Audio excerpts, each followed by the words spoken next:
All right, day three, guys. This day is all about factoring. So we're going to start with factoring the greatest common factor.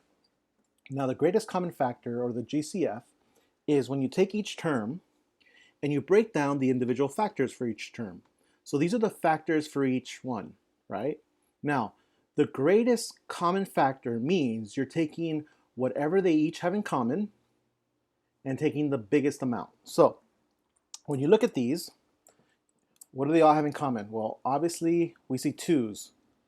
This one has two twos, this one has three twos, this one has one two. Now, what's the greatest amount they have in common?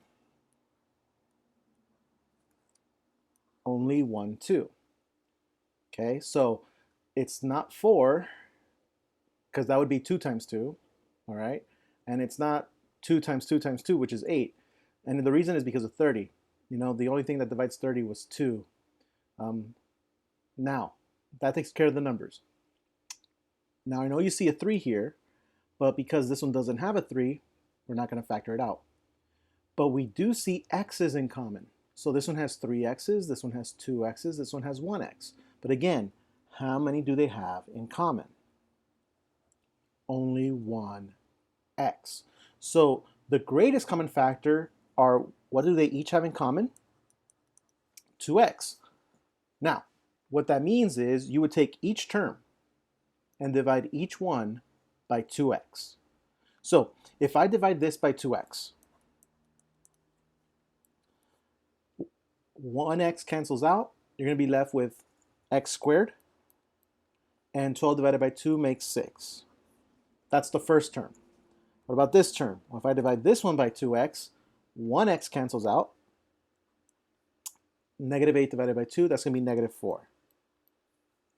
Then here, divide this by 2x. The x's cancel out completely. 30 divided by 2 is 15. This is what's left. This is what they didn't have in common.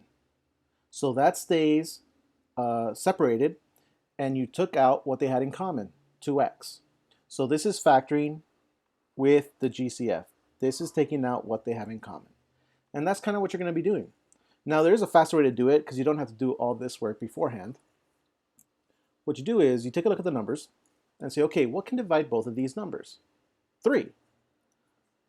Yeah, 6 won't work because this is a 5, and 2 won't work because this is a 5. Usually, if it's even, go with 2. But because it's odd, 2 is not going to work. So we're going to divide by 3. Okay, but hold on. Do they have x's in common? Yes. Okay. How many do they have in common? 1. This one has 2 x's, this one has 1 x. You can only take out 1 x from both of them. Okay. If you try to take out 2, you can't do that over here.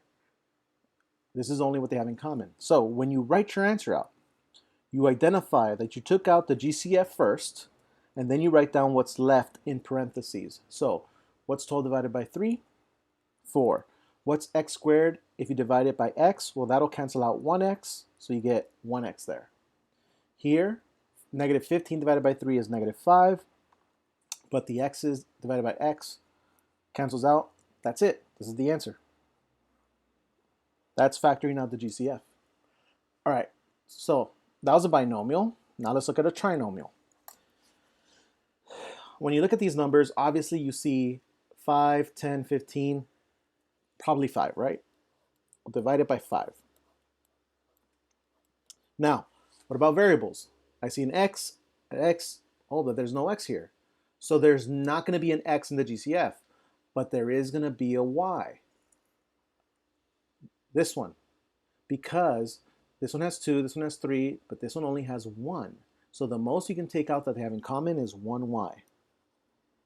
All right, so again, when you write your answer, you're going to identify the GCF is 5y, and whatever's left, you're going to put in the parentheses. So 15 divided by 5, 3. X squared will not change because there was no x to divide, but y cubed, one of them cancels out to squared. Okay, here, 10 divided by 5 is 2.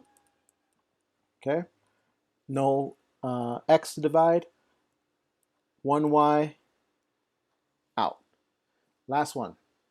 Ooh, what's the one they're exactly the same? 5 divides 5, y divides y. It's not 0, it's 1. And there you have it. There's your answer. Okay?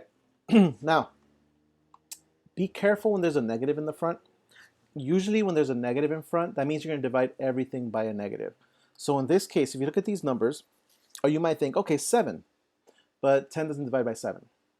4, 14 actually doesn't divide by 4. So the most we can do here is 2. But because I see more than one negative sign, I'm going to divide by -2. I'm going to divide by -2. Okay, what about x's? How many x's do we have in common? I see 1x. Okay, what about y's? Y squared, y squared, y squared. They all have y squared, so guess what? You can divide each one by y squared. All right, so this is your GCF. In your answer, that goes first. Everything else is going to go in parentheses, all right? So we're going to write down what it is when you factor out GCF. So -14 divided by -2, that's going to be a +7. X cancels out 1x there, so x squared. And the y squared is canceled out by y squared. Now you could put a 1, but remember, if you're going to put times 1, if you put a 1 right here, what's going to be 7 times 1? 7. So it doesn't do anything. You can just cancel it out here. All right, here. 42 divided by -2, that is going to be a -26. 1x will cancel out. And again, the y squareds cancel out, so leave it like that. Okay, -10 divided by -2, again, that's a +5. The x's cancel out, so there's no x to put there, and the y's cancel out. And this is what I mean, like if you put a 1 here and a 1 here, you're doing 5 times 1 times 1. But you don't put that. When they cancel out, you can just kind of ignore it. Now, if there wasn't a number, if they didn't have these numbers, you would then put a 1. You can then put a 1.